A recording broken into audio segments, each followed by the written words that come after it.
Hello everyone and welcome back to the Belgian Beer Brothers channel. Cedric here in Antwerp. Today not with a brew review, but I was wondering, we already talked about the Westvleteren 12 on April 28th of this year in a brew review, but I do have this mini series called Does It Age, and I got my hands on a new and an old Westvleteren 12. Now, we already established, is this the best beer in the world? I would have to say no. Not that it's bad, it's just there's a lot of beers of equal quality. But I do want to know whether it ages or not, and how does it age. Now, spoiler alert, I think we can establish that this beer ages and it should age well. But why am I doing this comparison? Well, quite simply, on August 13th of 2022, Westvleteren put an end to a 75-year-old tradition of not labeling their beers. Now, technically under EU law, they should have labeled it.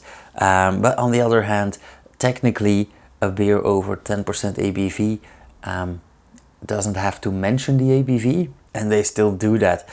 So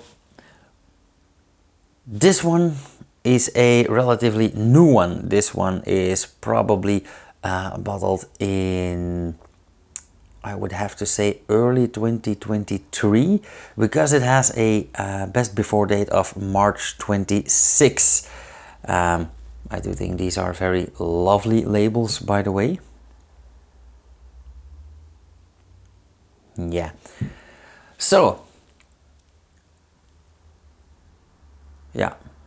Best before 1st of March 2026, and this one has a best before date of May 2021, which means there is a 5-year difference between these two.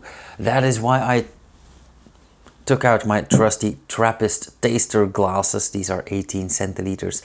Now I do want to mention one thing about these glasses. I got these as a gift, accompanied by a Trappist book by Ben Vinke. I wasn't the greatest fan of the book, but when I look at these glasses, and you guys know that I sort of collect beer glasses, I have around 500 or 600 of them. These are non-branded glasses. So most of the time that means relatively cheap. And when looking at the print quality, I do not own a dishwasher. I wash all my glasses by hand, and I do use a glass brush and a specialized soap. These have been washed maybe 5 or 6 times.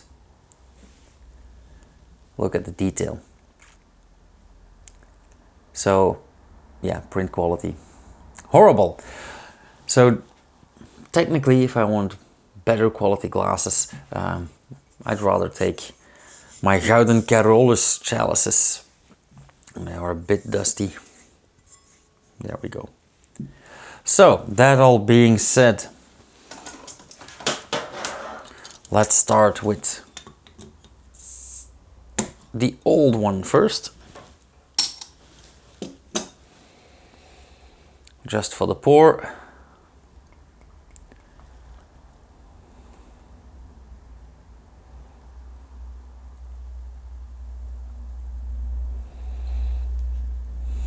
There we go.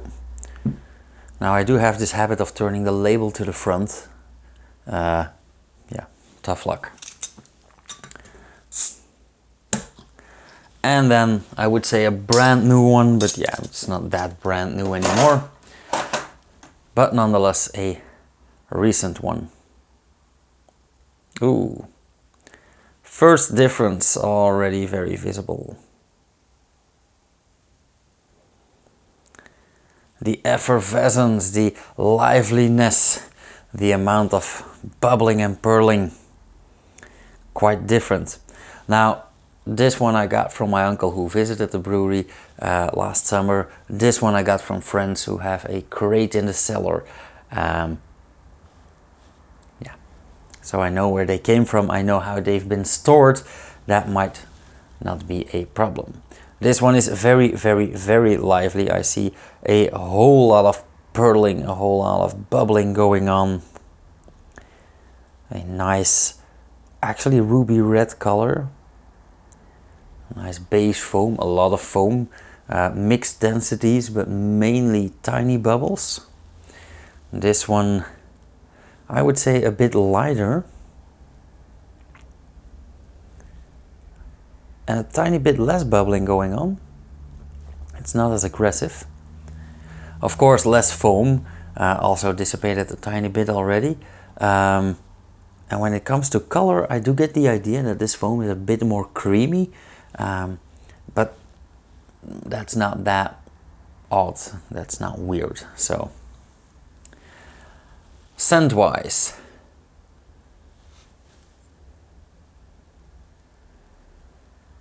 malty, a tiny bit hoppy, some candied sugar,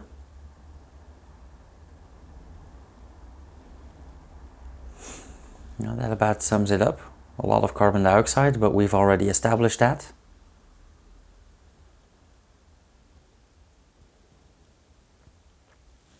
And this one is more,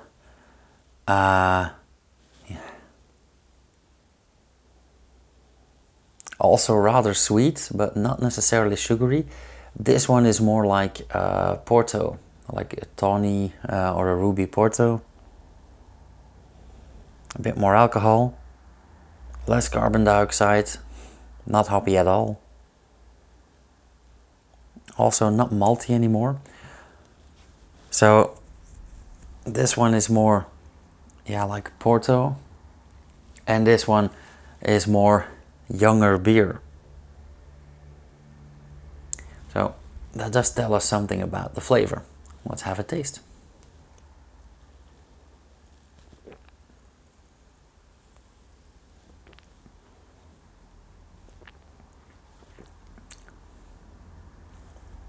Yeah, this is a very lovely, well, Abbey style obviously, because it's a Trappist, but a very lovely dark beer.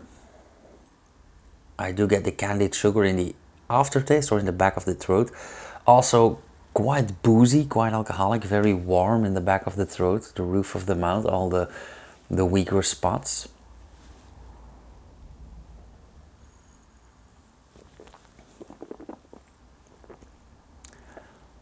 Very tingly on all the glands.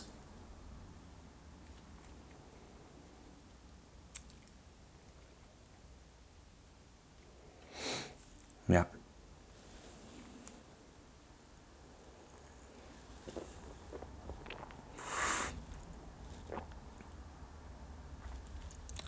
Absolutely decent beer. And again, I repeat, I do get why Michael Jackson wrote about this as being the best beer in the world, but I do think that exclusivity was a large part of that.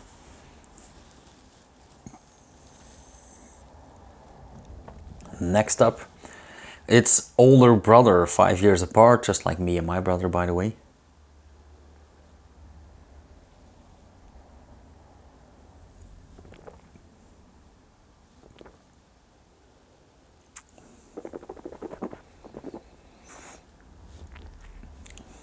Yeah, that is quite different.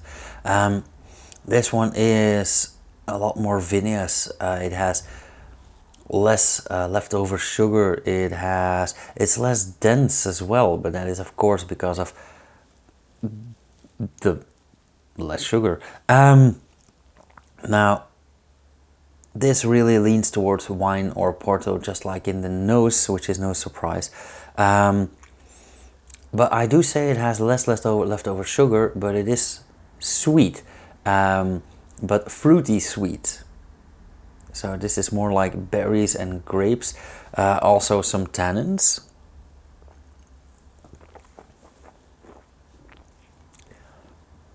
Which is very weird because These aren't oak aged or anything, or they didn't add anything like that. Also, this is way softer in the mouthfeel. This one is more aggressive. The old one is, by lack of carbon dioxide, way less aggressive, a bit smoother, a bit creamier. So if you like that, definitely go for the old ones.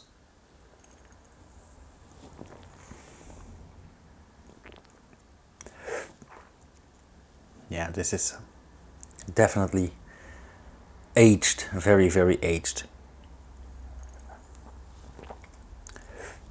Now, I do come in contact with a lot of self-proclaimed beer experts and beer geeks, and don't get me wrong, I'm all for that. But I do get a lot of people that claim to distinguish all kinds of Pilsner beers blindfolded and stuff. Now, I can promise you, hand over heart, none of the experts that I know can, so none of the amateurs are likely to. In this case, well, this is very, very easy to determine which one is the new one and which one is the old one.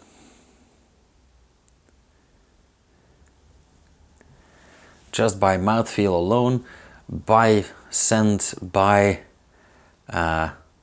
taste. Now, one important lesson that I'd like to draw from here is it is very hard to distinguish beers, even not blindfolded. I do love blind tastings. Am I great at it? Not always. Why? Because the age of the beer is a big factor in that. Probably if you give me this one instead of that one, I would probably not recognize it as Westvleteren 12. I would probably think this is a barrel-aged beer or an infusion. And I think that is a great lesson to draw from here, that a bit of dignity is in its place even when tasting beers and even with a product that you know very well.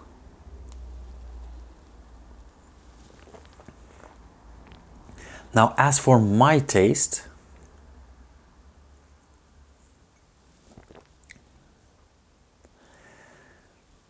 I'm not entirely sure. I love the aged version, but I'm not a beer snob in the way that it has to be aged, or also it is sometimes very hard to admit, but beer does go off. I have beers that are 25 years old and they are not drinkable anymore. Unfortunately, there are beers that's keep for 40 years, let's say. That's all good, but we do have to admit, and we do have to be honest to ourselves, that after 3 to 6 years the taste evolution just comes to a standstill. So whether we age this for 5 years or 15 years, the result will be pretty much the same. That being said, I like my Orval like 2 or 3 years old, but I love this one a few years old as well. And I think this one aged a bit too much for me, even though I love it. But somewhere in the middle would be great for me. So let's say aged for a year or 3, maybe, perhaps. But yeah, I would score these guys probably equally, somewhere in the high 4s, let's say 425, 450, because it's still a great beer. Next time I'll be drinking these, I will be pairing it with a St. Bernardus 12, just to get the rumors out of the way. Until then, if you guys liked this video, hit that thumbs up, let me know down in the comments if you have any questions. I did read the Leffe summer question. I am hunting one down. I think I know where to get it. So yeah, I will get back to you on that one. If you guys want to see more, subscribe, hit the bell icon, and you'll get notified whenever I upload something, which should be, yeah, every weekend, Sunday at 8. I'll see you guys in the next one. Cheers.